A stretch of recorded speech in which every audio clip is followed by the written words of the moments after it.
queridos, essa matéria, cara, ela é de suma importância. Ela até começa meio bobinha, mas tu tem que pegar ela com firmeza. E outra, eu vou te contar a verdade, né, que as coisas vêm, mas também vou te ensinar um macete para que você age. Comentei contigo que na natureza a gente inicialmente classifica as grandezas em escalares e vetoriais. Escalares, duas informações são necessárias, módulo, unidade. Vetoriais, módulo, unidade, direção e sentido. Para representar essas grandezas vetoriais, o homem criou uma ideia chamada vetor. Vetor nada mais é que uma seta, meu querido, uma setinha. O tamanho da seta indica o módulo, a intensidade do vetor. A cabecinha da seta é o sentido, para que lado da linha ela vai. E esse rabinho aqui do vetor é a direção, é a linha imaginária onde ele atua, a reta onde ele atua. Primeira coisa que tem que saber fazer. Se eu te der aí um grupo de vetores, te dou o vetor A.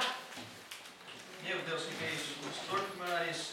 4 quadradinhos do quadro para cima, é o vetor A. Eu vou lá e te forneço o vetor B. 2 diagonais. E eu forneço o vetor C. 3 quadradinhos para a esquerda. Aí eu vou lá e te pergunto. Determine o vetor A mais B. Tem duas maneiras de a gente processar esse tipo de situação. Duas maneiras. Eu vou te ensinar as duas. A regra do paralelogramo. E eu também quero te mostrar através da regra do polígono. Olha como é fácil achar o vetor resultante A mais B através da regra do paralelogramo.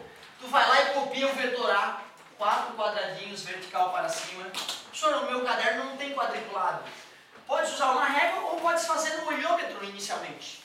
O vestibular, quando pede para o aluno desenhar com precisão os vetores, ele fornece os quadradinhos. Vou pegar o vetor B e vou pegar a origem do vetor B, tá vendo aqui a extremidade, aqui a origem, popularmente a cabeça e a bundinha do vetor. Aqui eu vou pegar a origem do vetor B e vou colocar na origem do vetor A. Bundinha com bundinha, popularmente falando.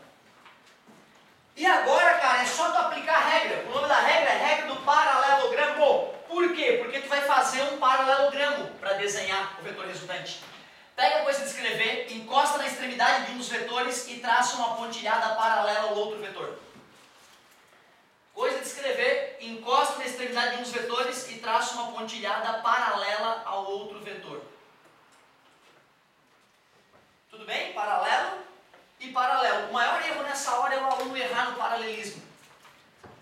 Para desenhar o vetor resultante, tu sai da origem dos vetores e vai até onde as pontilhadas se encontram. Esse vetor vermelhinho é o vetor A mais B. Esse vetor vermelhinho é o vetor A mais B. Eu poderia chamar de R, né, de resultante, e escrever o nome dele ali, R. Essa regra ela é ruim pelo fato de só poder somar de 2 em 2.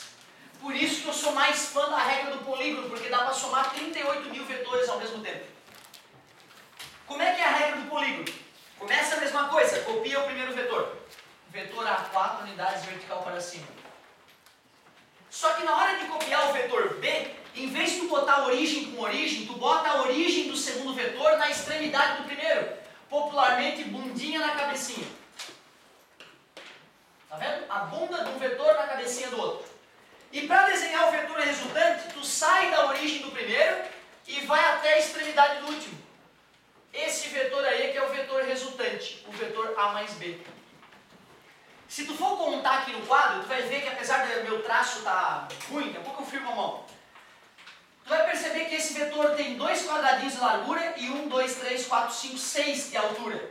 Esse cara tem 2 de largura, 1, 2, 3, 4, 5, 6 de altura. São idênticos os vetores obtidos. Tinha que ser. Eu não posso dar duas regras diferentes que resultem em resultados diferentes. Qual que eu tenho que saber, professor? As duas eu tenho que saber, cara. Porque o vestibular pode ajeitar os vetores de um jeito para te obrigar a aplicar uma ou outra. Mas seria interessante perceber que a regra do polígono era um pouco mais poderosa por nos permitir somar vários vetores ao mesmo tempo. Quer ver? Vamos fazer junto agora aqui o vetor A menos 2 vezes o vetor B mais o vetor C. Assim eu já vou te ensinar o que é o negativo na frente do vetor. Vou botar negativo aqui também, fica mais divertido. E vou te ensinar o que é multiplicar um vetor por 2. Vamos fazer esse vetor aí? Deixa eu ver. Primeiro eu vou copiar o vetor A. 4 quadradinhos vertical para cima. Ali está o vetor A, bem honesto. Na hora de fazer o vetor B, se o vetor B é para lá, o menos B é para cá. Ó. Só muda a cabecinha dele. Esse é o vetor menos B. E o que seria o vetor menos 2B? É o dobro do vetor menos B, né? Se o vetor B aqui no quadro são 2 diagonais, eu vou fazer ele com 4 diagonais. Tu tanto pode desenhar 2 vezes o vetor menos B, tá vendo? Menos B, ou tu pode desenhar um vetor só, com o dobro do tamanho do vetor menos B, e chamar ele de menos 2B. E menos o vetor C. 3 quadradinhos, se o vetor C é para lá, o menos C é para o outro lado. Pô, cara, juro que não era meu objetivo. Menos C, mas ficou lindo. O vetor resultante tem que módulo? Só para a galera da frente essa. O vetor resultante vai ter que módulo? 1 quadradinho. Então, ó que pequenininho. O vetor resultante é aquele ali, ó.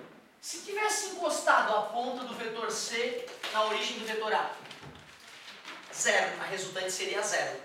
Show de bola. Cara, até agora nada demais, né? Eu te ensinei a operar graficamente os vetores.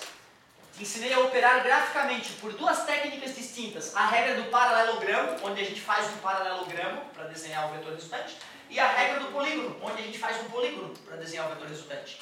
Tens que praticar. Porque é idiota ver o outro fazer, mas quando o cara vai fazer, ele erra. Certo? Há 10 anos de sala de aula eu faço esse exercício bobo aí, boto na prova, a gurizada que não treina, todos se arrombam. Então tem que ter a humildade de treinar uma vez na vida, uma na morte, isso aí. Vou aproveitar, já que eu estava falando de operações gráficas com vetores, e vou te falar das operações algébricas. Para operar vetores algebricamente, ou seja, fazer a continha para determinar quanto é o vetor resultante, tem algumas situações que dá até raiva, né? Quer ver? Deixa eu ver se tu já entende isso aqui, ó. Eu tenho um vetor de 4 metros para um lado e um vetor de 3 metros para o mesmo lado. Vai dar um vetor de... É assustador. Me pagam para isso. Resumindo, vetores na mesma direção e mesmo sentido, basta somar. Em compensação, se o sujeito anda 4 metros para um lado e depois retorna 3 metros no outro sentido, qual vai ser o vetor resultante? 1 para a direita nesse caso, 1 metro. Vetores com a mesma direção e sentidos opostos, basta subtrair, obrigado? Imagina que tu tem um objeto e tu e um amigo estão empurrando o objeto. Um empurra para lá com 60 newtons. O outro empurra perpendicularmente com 80 newtons. Como eu posso determinar a força resultante atuando no objeto? Pitágoras, pontilhada paralela, desenha o vetor resultante e como formou um triângulo retângulo, tu tem o direito de fazer Pitágoras. Quanto que vai dar? 100. Que bom que a galera tá ágil dessa maneira. 3.600 com 6.400 dá 10.000 e a raiz de 10.000 na matemática profunda 100.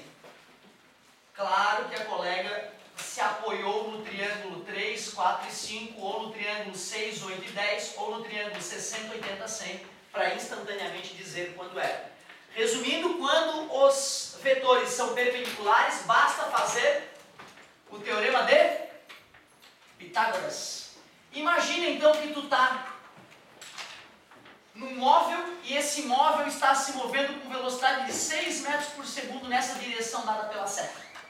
E aí tu está dentro desse móvel e atira um objeto para lá com uma velocidade de 10 metros por segundo.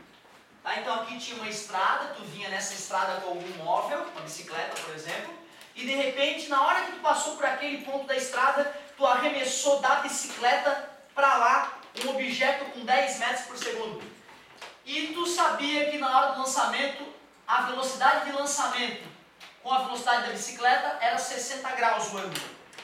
pergunta é, qual é o valor da velocidade resultante do objeto arremessado em relação ao chão?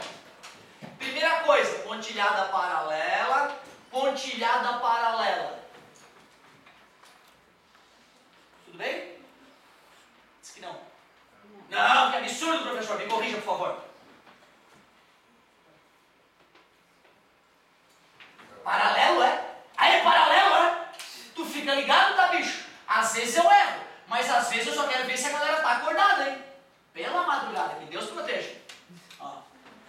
Pela madrugada. Velocidade. Esse é o erro mais comum, tá? A galera, na hora de fazer o paralelo, faz sempre reto pra cima. Isso não é paralelo, pelo amor de Deus. Paralelo é assim, né? Ó, paralelo, que não se encostam, né? Ou se encostam no infinito, se eu preferir. Show de bola. E aí, como é que faz essa aí? Tem uma formulazinha, né? Chamada de lei dos cossenos.